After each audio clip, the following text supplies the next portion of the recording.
Hello les gens, c'est Lozolak. Qu'est-ce qu'on dit? On dit bienvenue dans cette nouvelle vidéo, ça va être absolument merveilleux. Aujourd'hui, on parle d'un sujet qui devrait vous intéresser. On va parler de 8 applications disponibles sur iOS qui valent vraiment le détour. Évidemment, les applications que je vais vous présenter sont en grande majorité disponibles aussi sur Android.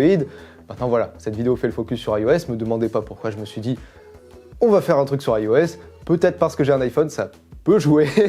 Mais voilà, c'est le mot, je l'ai dit, c'est tout à fait le terme, c'est très long. Pas de temps à perdre, je n'ai pas votre temps, voilà. On commence tout de suite, c'est maintenant que ça se passe et pas du tout à un autre moment. C'est très bizarre et long comme introduction. En tout cas, on va parler justement de gestion de temps avec Forest. C'est une application qui va vous permettre de créer des sessions de travail, donc des moments de votre journée que vous allez dédier au travail ou à une activité, je sais pas, vous faites ce que vous voulez. Et donc l'objectif en gros c'est de couper son téléphone pour mieux s'isoler et mieux travailler. Alors oui, je sais, c'est un peu dramatique d'en arriver à ce stade-là, mais dans mon cas, ça m'arrive très facilement d'être distrait pendant que je travaille, donc ça s'est avéré assez utile. En tout cas, c'est une application que je tenais à vous présenter, je trouve qu'elle est assez originale, et en même temps il y a ce côté un petit peu gamification derrière, puisque plus on travaille, plus on peut faire pousser sa forêt, voilà, donc ça donne aussi envie un petit peu de l'utiliser, et de ne pas être sur ton téléphone pendant qu'on travaille. Deuxième application, et on entre dans un registre complètement différent puisqu'on va parler de Avatarify. Vous avez peut-être déjà vu passer des vidéos sur Twitter ou Instagram qui utilisent Avatarify, mais en gros, l'application vous permet de créer des sortes de deepfakes où en fait vous allez prendre la photo de quelqu'un ou la photo, je sais pas, d'une peinture où on aperçoit un visage. Vous allez ensuite pouvoir poser ce visage sur les paroles, par exemple d'une chanson connu avec des mouvements de tête issus du clip, ou alors carrément faire parler ce visage. C'est volontairement très extrême en fait comme animation de visage, parce que je pense que ils voulaient éviter certains problèmes légaux avec le fait de rendre la possibilité de faire du deepfake très facilement, mais ça reste un effet qui est quand même assez bluffant, ça permet de voir un petit peu où en est aussi la technologie. Donc je vous invite à aller checker ça. Surtout qu'en plus, c'est gratuit, donc voilà.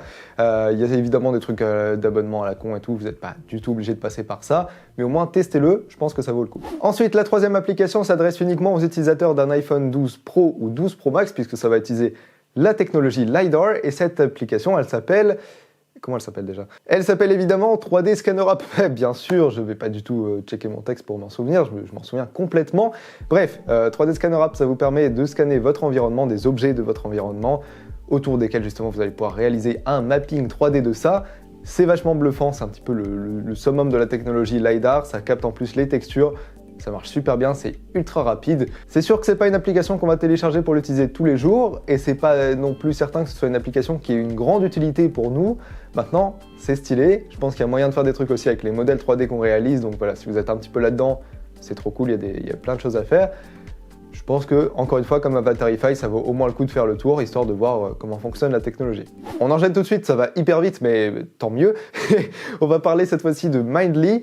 Alors, c'est une application qui va reparler de productivité, hein, mais elle vous permet en gros de créer des mind maps. Je sais, ça fait un petit peu scolaire comme terme, mais c'est bien. Des fois, quand on a un projet ou quand on a un truc sous la main qu'on a envie de noter, ça peut être bien de le mettre justement sous la forme d'une mind map, ça permet d'y voir beaucoup plus clair. Donc Mindly est là pour ça. À noter quand même que l'application a un design assez unique, ça va plaire ou pas du tout. Moi personnellement, j'aime bien. Les autres designs de mind map marchent également très bien, mais voilà, je trouvais que c'était plutôt fonctionnel. En gros, on a ce système un petit peu de planètes qui orbitent autour de chaque planète, et voilà, ça permet d'avoir son système de productivité. Si pour vous les mind maps ça marche bien, je pense que vous y trouverez votre compte. Et si vous n'avez jamais essayé, si vous ne vous êtes jamais laissé tenter par l'expérience de la mind map, j'exagère un petit peu peut-être le truc, ouais, je vous conseille au moins d'aller jeter un œil là-dessus, voilà, si vous avez ne serait-ce qu'une petite idée, un projet que vous avez envie d'un petit peu concrétiser, voilà, de commencer à mapper. Une mind map, ça peut toujours être un bon moyen de mettre ses idées au clair. On en arrive déjà à la 5e application, et si vous savez lire un titre YouTube, on est logiquement à la moitié de cette vidéo. Et cette application, ce n'est pas une application, je vous ai piégé évidemment. Moi, ville créature de YouTube, j'ai décidé de faire ma pub dans cette vidéo, c'est terrible. Bref, je voulais juste dire qu'en gros, je fais un nouveau format maintenant sur cette chaîne YouTube. Au lieu de poster toutes les semaines des vidéos qui sont pas forcément si bien abouties parce que j'ai pas beaucoup de temps, j'ai décidé de passer un format de toutes les 2 semaines, et ce sera plus des vidéos comme celle-ci. Donc s'il y a bien un moment pour s'abonner à cette chaîne, c'est maintenant. Il va se passer des trucs de malade en fait. J'exagère peut-être un peu le truc, mais quand même ça va être vraiment cool. N'hésitez pas à vous abonner, d'ailleurs on en est presque 27 000 abonnés à l'heure où je tourne cette vidéo, donc plein de bisous partout, peut-être pas non plus exagérer la chose encore une fois, pas partout, Merci. Et maintenant, on va parler Adobe, je sais pas, vous avez compris le truc. On va parler de Lightroom. Ça va être très simple, c'est mon application mobile préférée quand il s'agit d'éditer des photos sur téléphone. Évidemment, sur ordinateur, on passe sur du Lightroom bien plus costaud, mais sur téléphone, ça fait complètement le taf. Je vous la recommande, même si beaucoup de gens la connaissent probablement. En tout cas, c'est une super application. Elle est gratuite, voilà, ça vous permet de faire pas mal de modifications assez poussées sur vos photos. Même si vous avez des formats RAW, vous pouvez modifier l'exposition, plein de choses comme ça, voilà, qui sont un petit peu plus professionnelles, entre de gros guillemets. En tout cas, c'est une application très sympa, c'est rapide d'exécution, et puis ça vous transforme vos photos en un clin d'œil. Voilà, vous passez d'une photo de rivière à une photo de montagne avec 3 filtres, c'est complètement faux, ce n'est pas du tout le but de cette application. En tout cas, vous l'avez compris, ça marche super bien, c'est rapide comme vous pouvez le voir à l'écran. La productivité, c'est très bien, mais s'il y a bien autre chose dont j'aime parler sur cette chaîne YouTube, je pense que vous l'aurez compris parce que j'ai fait 50 vidéos là-dessus, c'est la personnalisation. Petit message caché d'ailleurs, j'en profite pour en parler de ce pas en cachette évidemment. Je vous invite à vous abonner, à appuyer sur ce bouton tout de suite puisque je vais sortir une vidéo sur la personnalisation sur iPhone sous peu et ça devrait évidemment vous intéresser, ça va faire 3 milliards de vues minimum. Ah, vous m'écoutiez, c'est ça? Je vais donc éviter de faire acteur dans la vie. En tout cas, c'est pas grave, Moloko, c'est une application super sympa puisqu'elle va vous permettre de personnaliser les icônes de votre écran d'accueil sur iOS, ce qui est pas très commun et ce qui est un petit peu difficile à faire. Alors oui, c'est du bricolage parce que ça passe par les shortcuts, mais si vous avez vraiment envie de les modifier, bah voilà, c'est possible avec Moloko, vous avez plein d'options. Ça peut être sympa, n'en abusez pas tout simplement, hein. Par contre j'ai envie de dire ça, mais n'en abusez pas parce que des fois on voit des résultats absolument horribles. Mais voilà, il y a plein de belles choses à faire aussi. Amusez-vous avec ça et voilà, c'est beau. Vous l'aurez compris, ça nous offre beaucoup de possibilités en termes de customisation de notre téléphone et de notre écran d'accueil. C'est très sympa. Maintenant, je fais un petit appel auprès de vous, s'il vous plaît.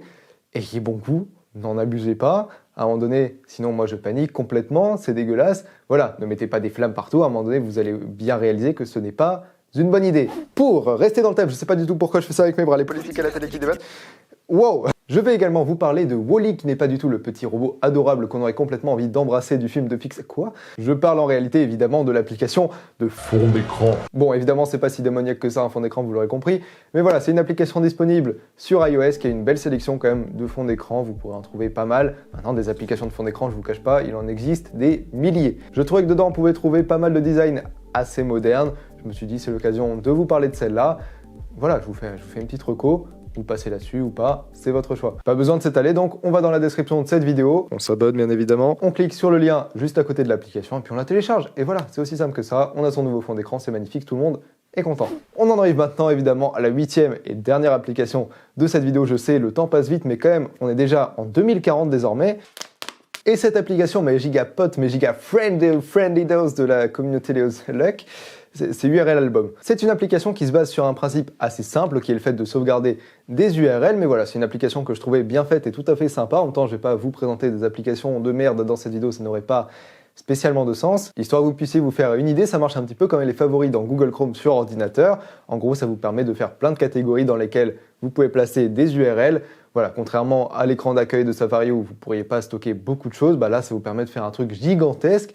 Je trouve ça plutôt pratique, surtout que moi, j'ai tendance à stocker 15 millions d'URL sur mon ordinateur. C'est absolument infâme. Et si je savais que je pouvais le faire sur téléphone, ça aurait probablement été pareil. Du coup, voilà, je vous invite à le faire si vous êtes dans mon cas. Moi, maintenant, je le fais. Du coup, je stocke un petit peu toutes les URL que j'ai envie de stocker là-dedans. C'est très pratique, ça marche bien. Que dire de plus? Bah, c'était bien court tout ça, mais est-ce qu'on a vraiment besoin de faire plus long? Je ne pense pas, puisque c'est la fin déjà de cette vidéo. J'espère qu'elle vous aura plu, que vous aurez trouvé au moins le grand amour, une application à télécharger. Bon, en tout cas, j'espère, mes petits fifou max potos de Leozluck, que ça vous aura plu.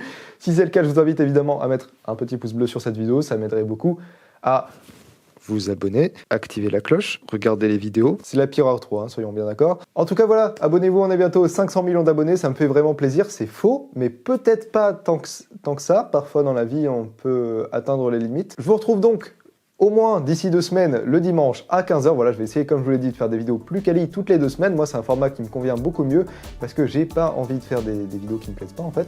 Du coup, voilà, on part là-dessus. J'espère que ça va vous plaire. N'hésitez pas à réagir en commentaire, à me dire, Leozluck, tu n'es qu'un énorme connard, ou alors tu es le dieu des dieux. Tu mérites même peut-être une couronne, pas 2. Je sais pas pourquoi, mais ça peut être sympa. Voilà, je vous fais des bisous partout. C'était Leozluck, votre serviteur de la tech comme toujours. Et à bientôt!